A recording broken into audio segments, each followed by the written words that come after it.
Gary Heider here, Midwest Automation. We're over here at the 3M Cam Center. We're in their Centerless finishing laboratory. We've got our RB60 wet machine behind us, and we're pretty excited. We've got a new contact drum that spins the part, be a feed drum I should say, and it allows us to now run wet with very fine finishes. We can get down to, below 20 RA, get it down to single digit RA, and not have any hydroplaning issues. It's a big advancement for this machine. And we'll be running a combination of Trizac belts as well as some diamond belts. And I've got Tim Martin, our senior application specialist, setting the machine up behind me here.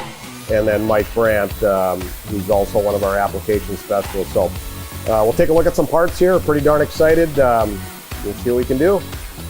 Here we got Tim and Mike doing some initial measurements on the nitride coating, so we can document how much we're removing and the tolerance of the final part.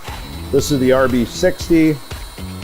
We're running the spindle RPM at 1755, feed drum speed at 7.8. The idle motor load is 44%.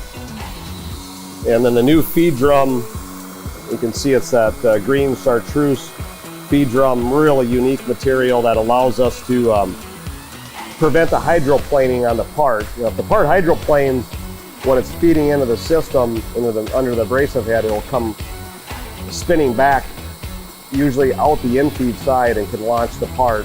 It can be very dangerous. So with this drum, it wicks the water away and allows us to get the part through the machine from right to left flow. And we'll see that here in a minute. Tim's feeding the first part in here. I'm going to set up the guide blade so we have just the right amount of hold down.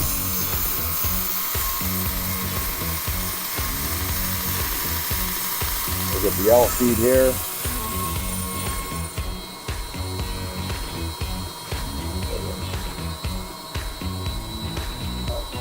Well, Tim will take some measurements now, but you can see we did remove a fair amount of nitride coating there, and we'll get the measurement on that.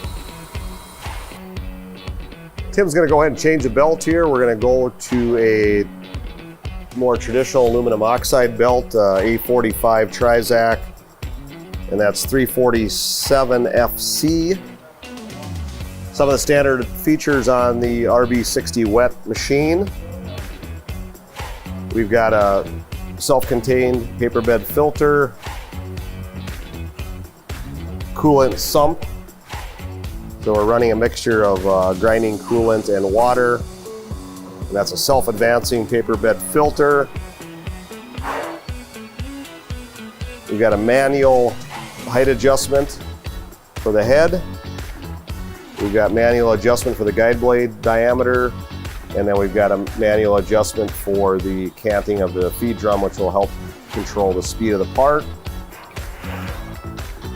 We also have the feed drum potentiometer right here that helps control the feed speed of the machine.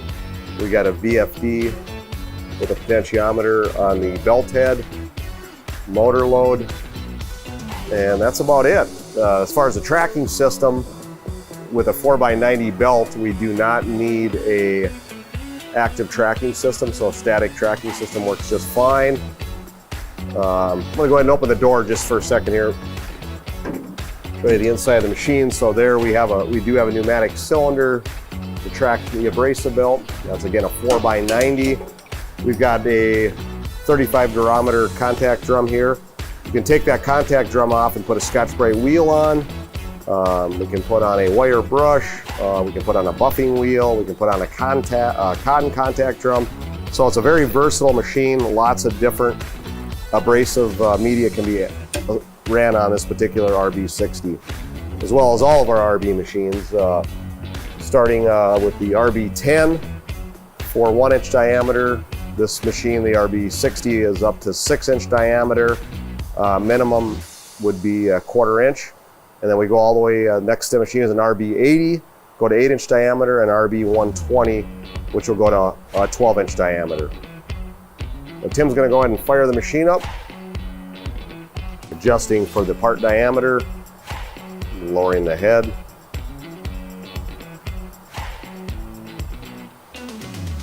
Got about a 1-inch OD carbon steel piece of tubing.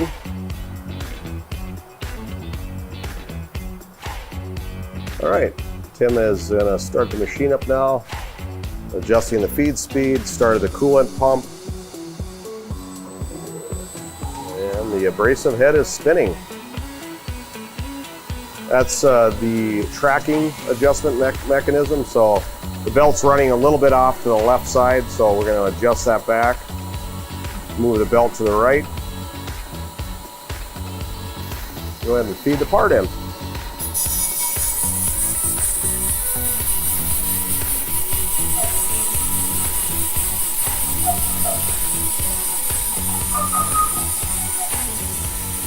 Running 70% motor load. And you can see the machine did a real nice job of removing all that rust and some of the heavy defects. And we've got a real nice starting point, either a linear grain finish that we can then refine as fine as we want to go, all the way down to a pre-buff state. That is the RB60 Wet from Midwest Automation. Thank you for watching this centerless finishing video with our RB60 Wet. We're going to be doing a lot more of these. This is a core product line for Midwest Automation. We acquired Randbright in 2002, and they had been building centerless finishing machines for almost 30 years prior to that, after they patented the concept that you see behind us here. So we do a lot of different applications, from electrical motor rotors to medical device tubing and hypodermic needles, all the way up to 12-inch diameter tube. So stay tuned, and we'll have a lot more coming this year with our centerless finishing product line.